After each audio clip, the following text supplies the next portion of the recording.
भारती के सम्माननीय अध्यक्ष डॉक्टर रूपनारायण जी, सम्माननीय उपाध्यक्ष डॉक्टर नकवी जी, आज विशेष रूप से हम सभी के बीच में उपस्थित माननीय प्रभु नारायण जी, इस कार्यक्रम में उपस्थित सारे प्रबुद्ध जन बंधु भगिनी सभी को मैं सादर प्रणाम करता हूं। नवरात्रि की भी शुभकामनाएं प्रारंभ में ही आप सभी को मैं देता हूं। विज्ञान भारती का स्थापना दिन 21 अक्टूबर को है और इस दिन को हम समर्पण दिन से मनाते हैं। आज यहां पर पहली बार इस इकाई का इस प्रकार का कार्यक्रम आज होने जा रहा है। स्थापना दिन है तो स्वाभाविक विज्ञान भारती की स्थापना क्यों हुई, हमें कौन सा कार्य करना है, कहां हमें पहुंचना है, इसके बारे में विचार करने का अवसर आज हम सभी को प्राप्त हुआ है। एक कार्यकर्ता इस नाते इसी संबंध में मैं आपके सामने कुछ विचार प्रस्तुत करूंगा। विज्ञान भारती का प्रारंभ 21 अक्टूबर 1991 नागपुर के पास एक खापरी नाम का स्थान है, वहां पर हुआ। वास्तविक डॉक्टर बसु, जो इंडियन इंस्टीट्यूट ऑफ साइंस में धातु विज्ञान के बहुत ही प्रसिद्ध ऐसे प्राध्यापक थे, उन्होंने इंडियन इंस्टीट्यूट ऑफ साइंस में 1982 में 1982 में 7 नवंबर को स्वदेशी विज्ञान दिन ऐसे मनाते हुए स्वदेशी साइंस मूवमेंट का प्रारंभ किया। और एक बात ध्यान में ऐसे आई कि इसी प्रकार का विचार करने वाले, जो एक स्वदेशी भाव को लेकर विज्ञान के क्षेत्र में कार्य करने वाले ऐसे बहुत अच्छे वैज्ञानिक महानुभाव और ऐसे कुछ संगठन संस्था ये पूरे देश में काम कर रहे हैं, आपस में जानते नहीं है।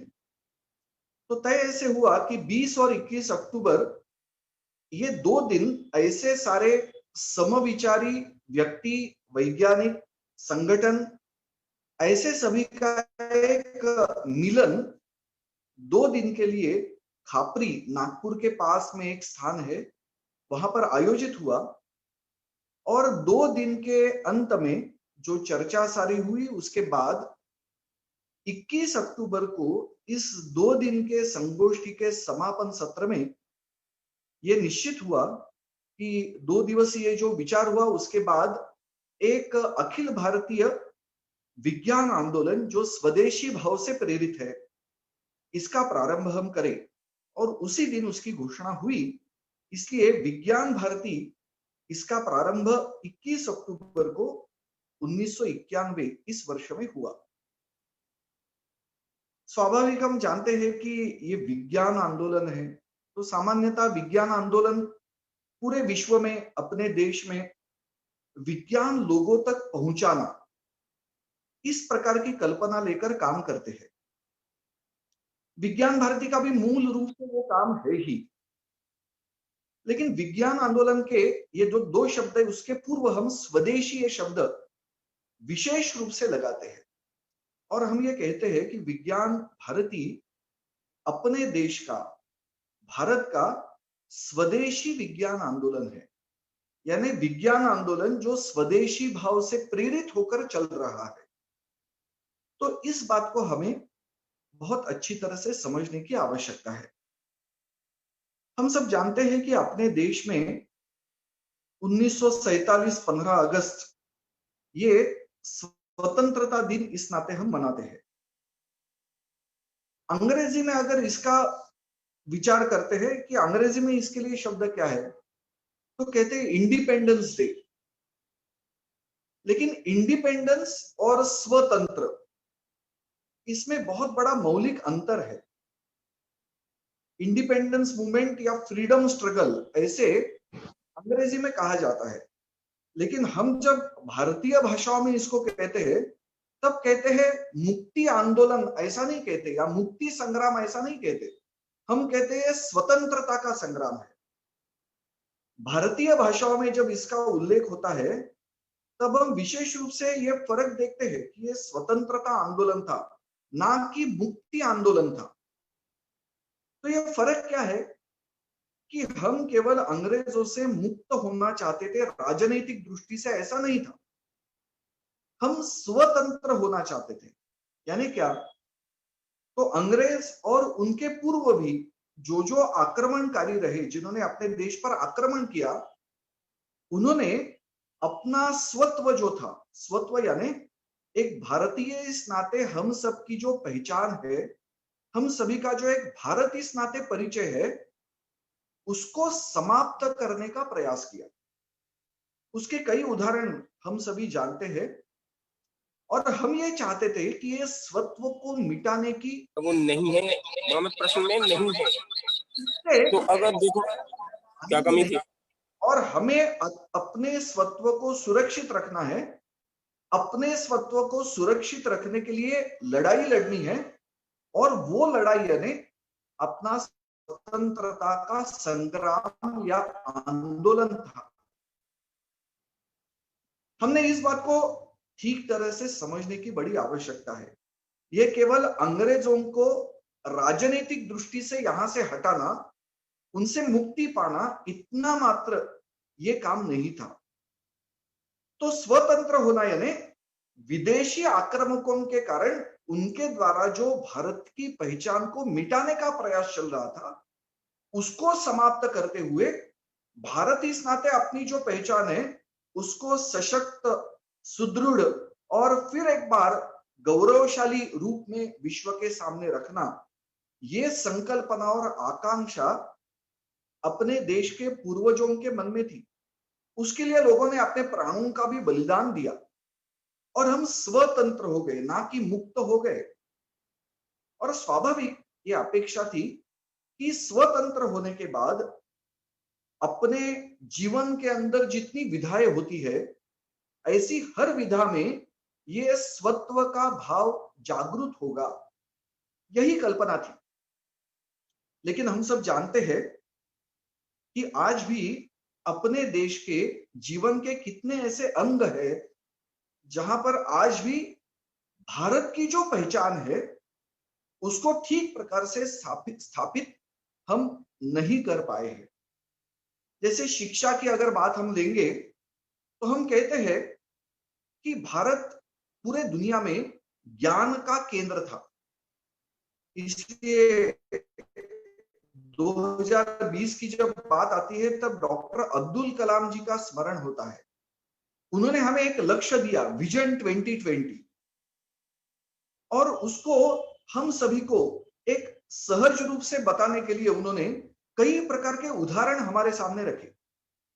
जैसे एक बार मुझे उनको सुनने का अवसर मिला, तब उन्होंने क्या कहा, युवाओं के सामने वो बात रख रहे थे 2006 में। तो उन्होंने कहा कि अपना देश ज्ञान का केंद्र बनना चाहिए पूरे विश्व का, और उन्होंने उसके लिए उदाहरण कौन सा दिया, उनका बड़ा सुंदर सरल वाक्य था, let us bring back the days of Nalanda, ऐसा उन्होंने कहा।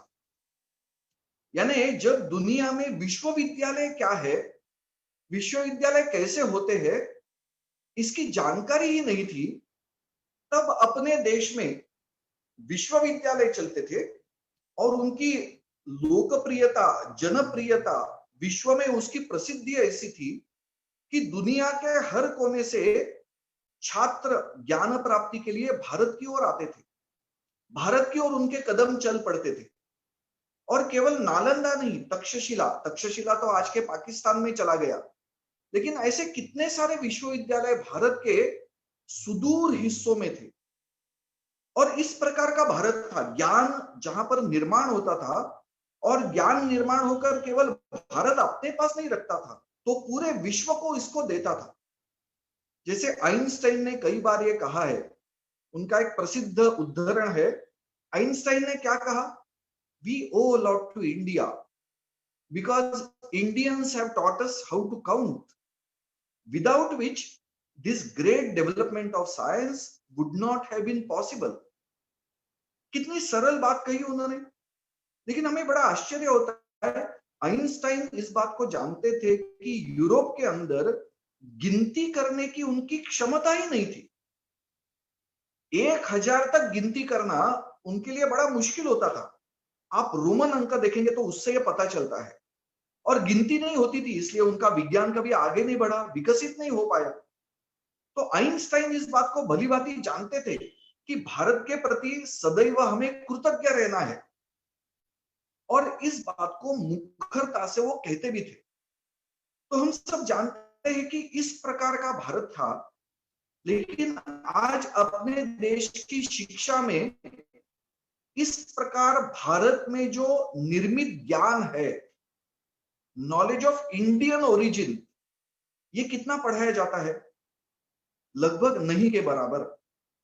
हम अपने देश की शिक्षा की ओर देखेंगे तो आयुर्वेद ये एकमात्र ऐसी ज्ञान की विधा है जिसको आज पढ़ाया जाता है, वो भी शुद्ध रूप से भारत में जिस प्रकार का आयुर्वेद विकसित हुआ इस प्रकार से नहीं। आयुर्वेद को पढ़ाने वाले भी लोग ऐसा कहते हैं कि आयुर्वेद पढ़ाने के लिए संस्कृत की आवश्यकता क्या है। यानी इस प्रकार की मनोभूमिका आज अपने देश में, यानी अभी अभी हम 2 वर्ष के बाद स्वतंत्रता के 75 वर्ष पूर्ण करने वाले हैं, लेकिन अपने देश में अपनी भारतीय पहचान को जीवन के हर विधा में स्थापित करना ये अभी तक नहीं हुआ है। और इसी बात की कल्पना लेकर विज्ञान के क्षेत्र में भारत की पहचान जो थी, स्वदेशी विज्ञान जो था, और स्वदेशी भाव से भी आधुनिक विज्ञान को अपनाना, ये जो बात थी, उसको करने के लिए ये स्वदेशी विज्ञान आंदोलन विज्ञान भारती इस नाम से प्रारंभ हुआ। तो हमें इस बात को ठीक समझने की आवश्यकता है। कई बार मुझे एक कार्यकर्ता इस नाते ऐसे लगता है कि विज्ञान भारती में हम सभी बहुत आसानी से प्रवेश कर लेते हैं, कर सकते भी है, क्योंकि सदस्यता शुल्क देना है और विज्ञान भारती में प्रवेश करना है। लेकिन हमें यह विचार करना चाहिए कि विज्ञान भारती का जो विचार है उसने मेरे अंदर प्रवेश किया है क्या? मैं विज्ञान भारती में आया हूं, लेकिन विज्ञान भारती मेरे अंदर आई है क्या? इसका विचार हम सभी को मिलकर करना है। इसलिए विज्ञान भारती के मूलभूत कार्य को समझना, विज्ञान भारती का जो मौलिक विचार है उसको ठीक प्रकार से समझना हम सभी विज्ञान भारती के सदस्यों का प्रथम दायित्व है, प्रथम कर्तव्य है।